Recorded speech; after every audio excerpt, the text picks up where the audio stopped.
Morning everyone. আমাদের exercise করা হয়েছে আর এখানে মহারানী ঘুম থেকে উঠেছে, মুখ থেকে তেল গড়াচ্ছে। দেখো তুইটি, এটা কোটো ধর, এখানে তেলটা তাহলে জমে যাবে, ওই তেলটা সঞ্চয় করে রেখে দিবি, শীতকালে আবার গায়ে ঘষবি, ঠিক আছে? কেন? তাড়াতাড়ি যা, দাঁত মার। স্কুল না থাকলে উঠতে ইচ্ছা কর না নাকি? ম্যাডাম আসবে, তাড়াতাড়ি ওঠ। স্লো তো, খুব স্লো। আজকে ব্রেকফাস্টে কী খাবি? ম্যাগি খাবি? তাহলে বাহ, মানুষ করে ফেলেছি, ম্যাগিতে মাথা না বলেছে। কী খাবি তাহলে? ড্যাডির ডিমান্ড হচ্ছে ছাতু খাবি। হ্যাঁ, কী খাবি? ছাতু। তুইও ছাতু খাবি? Good job, good job. চলো ছাতু খাবে আর পিওয়ানটির কাছে ক্লাস করবে, ঠিক আছে? করবি? পিওয়ানটির কাছে ক্লাস করবি? জয়েন করে দেবো তোকে। একবার করবি, আমি তো ঘামে। আহারে ঘেমে যাচ্ছে গো, ক্লাস ঘামেনি। তাহলে পিউকে বলি নাকি ও ক্লাস করবে? তাহলে বলছি, হ্যাঁ পিউকে বলছি। ছাতু আর মুড়ি, এই হচ্ছে আজকে আমাদের ব্রেকফাস্ট। ইয়ামি ইয়ামি, খুব ভালো লাগে আমার খেতে। আর টুইটি, মুখের বাদামটা কি শেষ হয়েছে? এখনও চলছে? হ্যাঁ। সেই যে বাদাম নিয়ে বসেছে, আমার ক্লাস করা হয়ে গেল, আমার ফ্রেশ হয়ে ড্রেস চেঞ্জ করা হয়ে গেল, খাবারটা রেডি করাও হয়ে গেল, এখনও বাদামটা শেষ হলো না। আর ও নাকি সকালবেলা 5টার সময় থেকে ক্লাস জয়েন করবে। কি স্লো, কি স্লো! দাঁড়া, আমি ম্যাডামকে বলবো। কেমন মেঘলা ওয়েদার হয়ে গেল। মেঘলা ওয়েদার হলে কি হবে, প্রচণ্ড গরম আছে। গরমটা কিন্তু কিছু কম নেই, একটু বৃষ্টি বৃষ্টি হলে হয়তো একটু ঠিক হয়ে যাবে। আর আজকে তো বৃহস্পতিবার, প্রান্তিক গেল একটু বাজারে গিয়ে ওই ঠাকুরের জন্য ফল মিষ্টি আনতে, এই আর কি। আর ওর কিছু জেরক্স করার দরকার, সেই জন্য। আর আমার একটু পরেই আসবে ওই মেয়েটি, আসবে ঘরটর মুছে টুছে দেবে, একটু ডাস্টিং করে দেবে। আর তারপর টুইটির টিচারও আসবে, সেই জন্য টুইটি স্নান টান করা হয়ে গেছে। টুইটি আজকে আমাদের আগে স্নান, মানে টুইটি আমাদের আগেই স্নান করে, কিন্তু আজকে একটু সকাল সকাল স্নান করে নিয়েছে। কী বলো তো, এই যে স্নান টান করে ওর হোমওয়ার্ক করছে। আর কি বলো তো, একটু বেলা বাড়লেই না ট্যাঙ্কের জল এত গরম হয়ে যায়, তখন আর স্নান করতে ঠিক ভালো লাগে না। তখন মনে হয় একটু ঠান্ডা জল হলে ভালো হতো। অল্প জলে স্নান করতে হয়, বালতিতে যেটুকু জল আছে সেই দিয়েই করতে হয়। এখানে আমি মসুর ডাল সেদ্ধ বসিয়ে দিয়েছি। এখানে আমার ট্যাংরা মাছ ভাজা হয়ে গেছে, ট্যাংরা মাছের ঝোলটা করে নেবো। আর মুসুরি ডাল তো করবো, দেখি দই তো থাকছেই, তার সাথে আর কি রান্না করা যায়। আজকে এত গরম লাগছে, আমি ওখানে একটা ফ্যানও ফিট করে নিয়েছি। উফ, এত গরম লাগছে। বেশ কদিন বেশ ঠান্ডা ঠান্ডা ওয়েদার ছিল, তো ঠান্ডা ওয়েদার থেকে আবার গরম হয়ে যাচ্ছে বলে যেন এখন আরও বেশি বেশি গরম লাগছে। কি আর করা যাবে, ওয়েদার তো চেঞ্জ হবেই, ওয়েদারের মতন যাবে। আমার ইচ্ছা মতো তার ওয়েদার চেঞ্জ হবে না। বৃহস্পতিবারের পুজো ফাইনালি কমপ্লিট করলাম।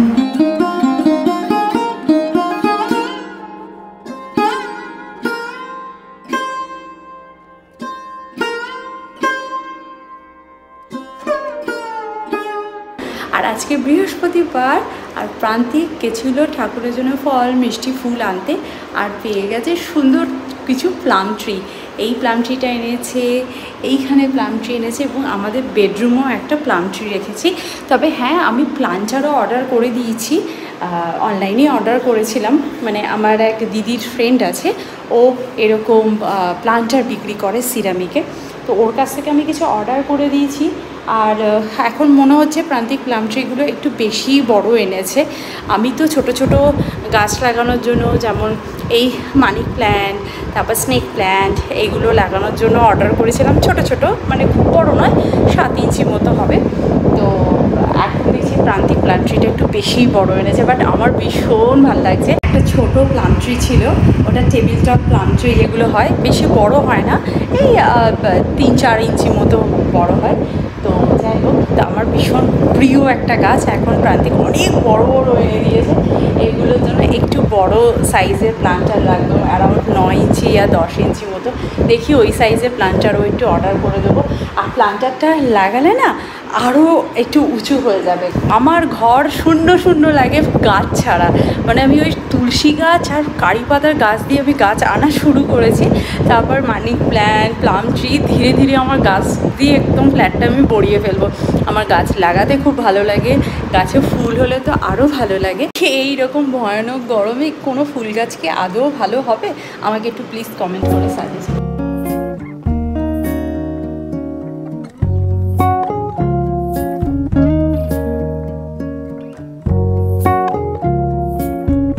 আজকের মেনুতে রয়েছে স্যালাড, রাইস, আলু পোস্ত, ট্যাংরা মাছ, এটা হচ্ছে আমার ফেভারিট, আর ডাল, দই তো রয়েছে। আরে আলু বালা দেখছি, গানই দেখো তুমি। Good evening everyone.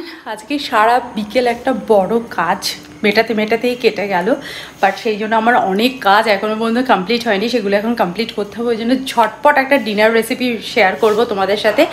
আটা আমার মাখা আছে, এটা দিয়ে একটা রুটি বানাবো, আর চিকেন পিসেস এখানে গ্রিল করতে বসিয়ে দিয়েছি। এই ওভেন বলো, এয়ার ফ্রায়ার বলো, যাই বলো না কেন, এ বলে আমাকে ছেড়ে দে বাবা, আমি আর রান্না করতে পারছি না। যাই হোক, ওখানে চিকেন গ্রিল করতে বসিয়ে দিয়েছি, চিকেন র্যাপ বানাবো, ভেতরে স্যালাড দিয়ে সস মানে ওই দই দিয়ে চাটনি দিয়ে বানাবো আর কি। তো যাই হোক, চিকেনটা গ্রিল হোক, ততক্ষণ আমি ওখানকার একটু কাজকর্ম সেরে আসি। আজকে আমাদের ফ্ল্যাটের 3D ডিজাইন ফাইনাল হয়ে গেছে।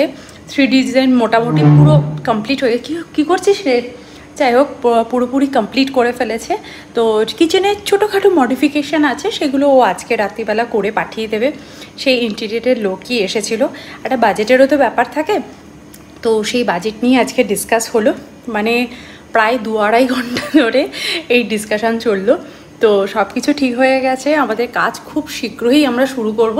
আর কি বলো তো, মানে ফ্ল্যাটটা রেডি করতে বেশ অনেকটা সময় লাগবে, সে বলেই দিল, কারণ আমি ছোট বড় অনেক রকম কাজ করাচ্ছি, সো সেগুলো করতে তো সময় লাগবে। তবে আমি বলেই দিয়েছি, সময় লাগুক আমার কোনো অসুবিধা নেই, কিন্তু আউটপুটটা যাতে খুব ভালো আসে, তো সেটার জন্যই অপেক্ষায় আছি কখন আমার ড্রিম হাউসটা রেডি হবে। আর টুইটি তো এক্সাইটেড। হ্যাঁ, টুইটি বলছে তোমাদের ঘরটা না খুব সুন্দর হয়েছে। যদি তোর ঘরটা কি কম সুন্দর হয়েছে নাকি? আরে আমি এই ঘরে ও আচ্ছা, আমাদের ঘরে একটা প্লাম ট্রি রেখেছি না, ও বলছে আমার ঘরে কেন প্লাম ট্রিটা রাখোনি, আর স্টোনগুলো। হ্যাঁ, আর ওর ঘরে কেন রাখা হয়নি? ঠিকই কথা, ওর ঘরে কেন রাখিনি, কারণ হচ্ছে কি বলো তো, ওর ঘরে তো রাখার জায়গা নেই, যে বেডের পাশে রাখলে ধাক্কা লাগবে।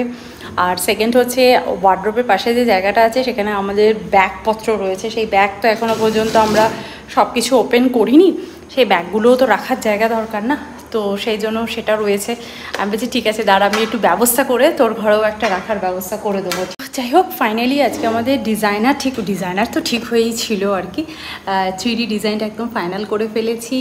আমাদের ঘরগুলো কেমন দেখতে হচ্ছে তোমাদের এদিক ওদিকে ছবি দিয়ে দিচ্ছি পরপর, দেখলেই বুঝতে পারবে। কিডস বেডরুম কেমন হবে, অফিস রুম কেমন হবে, তারপর হচ্ছে আমাদের drawing room, living room, foyer area, আমাদের মাস্টার বেডরুম, এবং ফাইনালি হচ্ছে কিচেন কেমন হবে, সব কিছুই আমি ডিজাইন করিয়ে নিয়েছি। শুধু ব্যালকনিটা আমি ইন্টেরিয়ারকে দিয়ে করানোর মতন কিছুই নেই, সেটা আমি নিজের হাতে একদম জিনিসপত্র কিনে এনে করব, সেটা ওখানে শিফট হওয়ার পরেই আমি করব।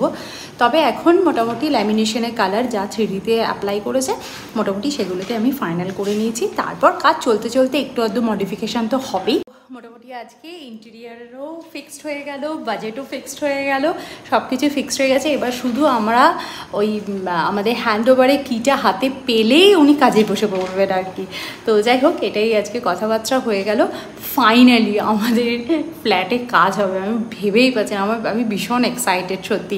আর ওনাদেরকে আমরা বলে দিয়েছি কি আমরা প্রোভাইড, মানে বেশি ইন্টেরিয়াররা জেনারেলি সব কিছু ওরাই প্রোভাইড করে, কিন্তু কিছু জিনিস আছে যেমন হচ্ছে ঘরের লাইট, শ্যান্ডেলিয়ার, তারপর হচ্ছে হ্যাঙ্গিং লাইট, তারপর হচ্ছে ওয়ালপেপার, এগুলো তো আমি আমার নিজের পছন্দে বসাবো, তো সেই জন্য আমরা বলেছি ওগুলো আমরা দেবো। তো ছেলেটি খুবই ভালো, তো ও রাজি হয়ে গেছে, বলছে আপনি কিনে এনে দেবেন, আমি ফিক্সড করে দেবো। আমি বলছি ঠিক আছে। আর সবথেকে বড় কথা, এই ইন্টেরিয়ারকে আমি যখন কানাডায় ছিলাম, আমায় একদিন হঠাৎ পিন করছে, ম্যাডাম আপনার ইন্টেরিয়ারের লোক লাগবে। আমি তো শুনে অবাক, আমি বললাম হ্যাঁ, বাট আমি কিন্তু কোনো দিন কোথাও পোস্ট করিনি আমার ইন্টেরিয়ারের লোক লাগবে। ইনফ্যাক্ট আমি যে ফ্ল্যাট কিনেছি এটাই আমি সবাইকে জানাইনি। তো আমি যখন বলেছি হ্যাঁ লাগবে, বাট আমার কিন্তু দেরি আছে, টানা 2.5 বছর ধরে আমার সঙ্গে কন্ট্যাক্টে থেকেছে এবং আমি কবে ইন্ডিয়া আসবো, কবে কাজ করাবো, সমস্ত রকম প্রত্যেক মাসে উনি আমার সঙ্গে কন্ট্যাক্ট করতেন এবং কবে আসছেন করতেন। তো আমি বলেছিলাম এলে আপনার সঙ্গে অবশ্যই কন্ট্যাক্ট করবো। আমি অনেক ইন্টেরিয়ারের কাছে দেখেছি, ভিজিট করিয়েছি, বাট আমার এই ইন্টেরিয়ারের কথাবার্তা, বিহেভিয়ার বা কাজ সব থেকে বেশি আমার ভালো লেগেছে। তো সেই জন্য আমি এই ইন্টেরিয়ারকে ঠিক করেছি, বাট আমি ইন্টেরিয়ারের নাম বা কোম্পানির নাম এখন আমি বলবো না, কারণ যেরকম 3Dতে করেছে সেরকম আগে ইমপ্লিমেন্ট করে দেখা আশা করছি করবে, কারণ আমরা আগে যে ফ্ল্যাটগুলো করেছি সেগুলো আমরা ভিজিট করেছি, দেখেছি যে একদম সেরকম যেমন 3Dতে করেছে তেমনি আউটপুট বেরিয়েছে। তো আউটপুটটা আগে করুক আমার ফ্ল্যাটে, তারপর আমি তোমাদের সাথে ইন্টেরিয়ারের নাম্বার, ইন্টেরিয়ারের নাম সব কিছু শেয়ার করবো। কারণ আমাকে কিছু বন্ধুরাও বলেই দিয়েছে যে তুই যাকে দিয়ে ইন্টেরিয়ার করাচ্ছিস আমাকে অবশ্যই নাম্বারটা শেয়ার করিস, আমি করব। তো অবশ্যই তাদেরকেও আমি শেয়ার করব এবং তোমাদের সাথেও শেয়ার করে দেবো। আশা করছি ভালো হবে, ভালোভাবে আউটপুটটা বেরিয়ে যায়। তো যাই হোক, চিকেনটা গ্রিল হোক, টুইটির পড়াশোনা করুক, আমি যাই আবার কাজে। টুইটি কি খাচ্ছিস? আমি এখানে চিকেন র্যাপ রেডি করছি আর এই দিক থেকে স্যালাড কমে যাচ্ছে। কি রে বাবা, দিয়েছে দেখি স্যালাডই কমে যাচ্ছে। আমাদেরগুলো হয়ে গেল, ওরটা দেখি এখনো ফিল আপ হচ্ছে না। তাহলে তোরটার ভেতরে শুধু স্যালাডই দিই, চিকেন আর দেবো না। বেশি তো স্যালাড দাও না, এদিকে খেয়েই যাচ্ছে স্যালাডগুলো, তারপর বলবে আমারটার মধ্যে তো দিলে না স্যালাড, তাই না? পাতি চিকেন মানে টর্টিলা দিয়ে যেটা করতাম, তো সেটা টর্টিলা না দিয়ে এটা হাতে বানানো রুটি দিয়ে করে দিচ্ছি শর্ট। কারণ এমনি চিকেন রেসিপি করতে গেলে এখন অনেকটা সময় লেগে যাবে, তার থেকে ভালো রুটির সঙ্গে এটা র্যাপ বানিয়ে দিলাম, সহজে হয়েও গেল। কেমন হয়েছে র্যাপ? এই সব সময় ভালোই লাগে, খারাপ লাগবে না। তো yummy chicken wrap is ready, healthy and tasty. তো চলো আজকে ভিডিওটা তাহলে এখানেই এন্ড করি, দেখা করছি নেক্সট ব্লগে। ততক্ষণে